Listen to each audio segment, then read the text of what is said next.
Good morning, good afternoon, good evening दोस्तों। Kevin sir back from Personal Tutor. Standard 10th geography playlist आप लोग मेरे साथ देख रहे हैं। चैप्टर है lifelines of national economy. Topic जो है वो इस चैप्टर का लास्ट टॉपिक है दोस्तों, importance of tourism as a trade. अब दोस्तों ट्रेड बहुत टाइप के होते हैं, हमने देख लिया है। इंटरनेशनल ट्रेड, डोमेस्टिक ट्रेड, बहुत सारी चीजें थी। टूरिज्म भी एक ट्रेड होता है। टूरिज्म भी एक तरीके का कमर्शियल अफेयर है। टूरिज्म हमारे लिए ज़्यादा ही इम्पॉर्टेंट है दोस्तों, क्योंकि इससे सबसे ज़्यादा फॉरेन एक्सचेंज डायरेक्टली अर्न करने के चांसेस होते हैं।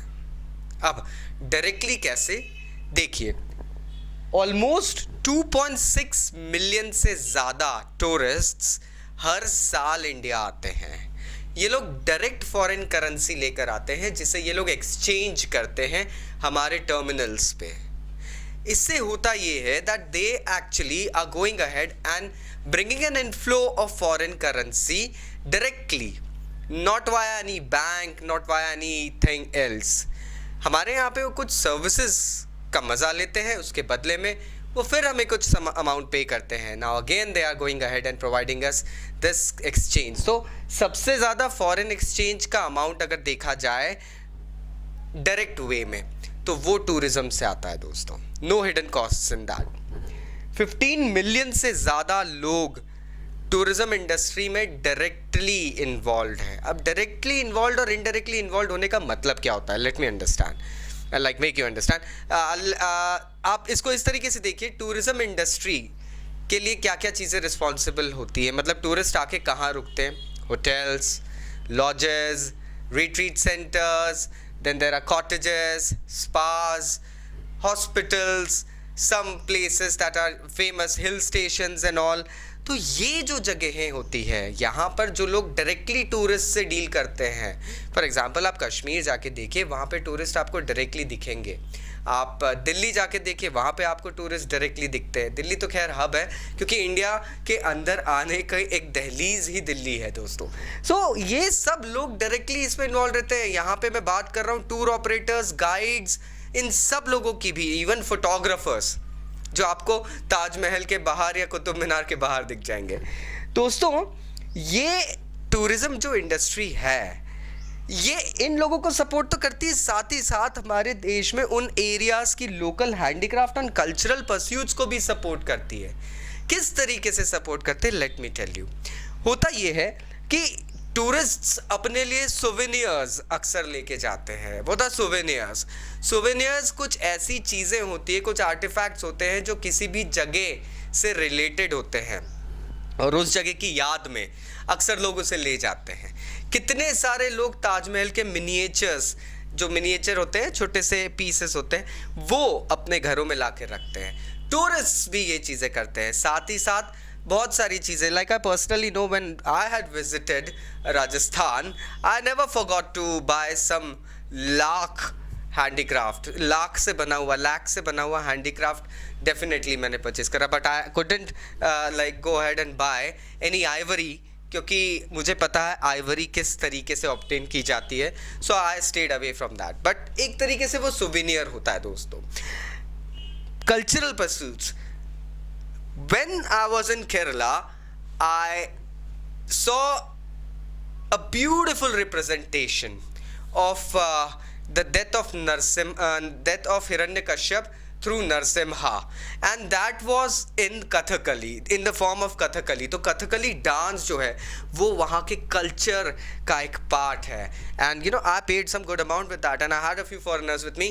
They also paid it in a good amount, but for me it was like 300, for them it was 600. तो एक तरीके से ये भी एक अर्निंग हुआ, एक अर्निंग सोर्स होता है दोस्तों।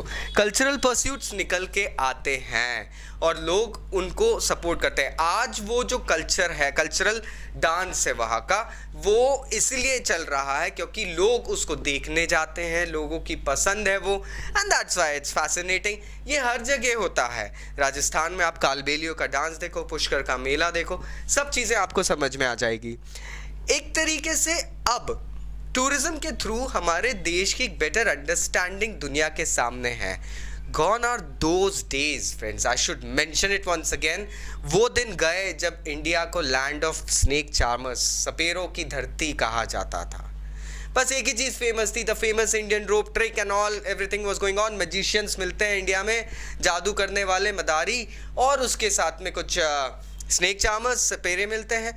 दोस्तों, हमारा इंडिया ऐसा नहीं था, लेकिन उसकी ये जो इमेज जो यूरोपियन कल्चर में गई थी, जो फॉरेन कंट्रीज़ में गई थी, टूरिज़्म के थ्रू वो चेंज हो रही है। धीरे धीरे टूरिस्ट खुद आके देख रहे हैं the economic progress of our country, the growth, the potential that our country has. ये सारी चीज़ें टूरिस्ट डायरेक्टली आके विटनेस करता है, और इस कारण से हमारे कल्चर की और हमारी इकोनॉमी की एक बेटर अंडरस्टैंडिंग दुनिया के सामने जा रही है।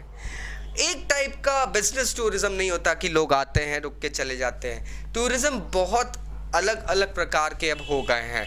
हेरिटेज टूरिज्म आता है। हमारे यहाँ पे कुछ ऐसे शहर हैं जो आज भी अपनी कल्चरल, अपनी सभ्यता को मेंटेन किए हुए हैं, कल्चरल सोसाइटी को मेंटेन करे हुए हैं। आज भी उन शहरों में उसी तरीके से खान पान किया जाता है, उसी तरीके से लोगों के रहने की लाइफस्टाइल है। सो व्हाट हैपेंस इज, इस लाइफस्टाइल को देखने के लिए काफ़ी सारे टूरिस्ट आते हैं और वो देख के जाते हैं। फॉर एग्जाम्पल, गोवा का कार्निवल काफ़ी फेमस है, टूरिस्ट उसको देखने के लिए आते हैं।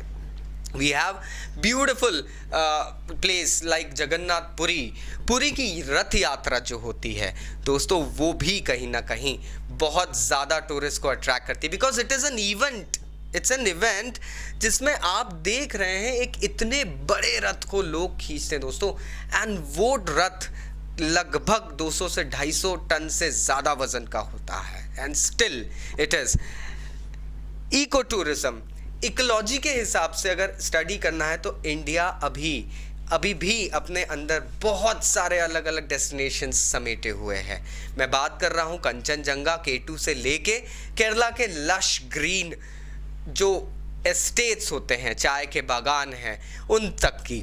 सो वी नो, इसके अलावा हम डेजर्ट से लेके हम कोस्टल एरियाज तक देख सकते हैं इंडिया के अंदर।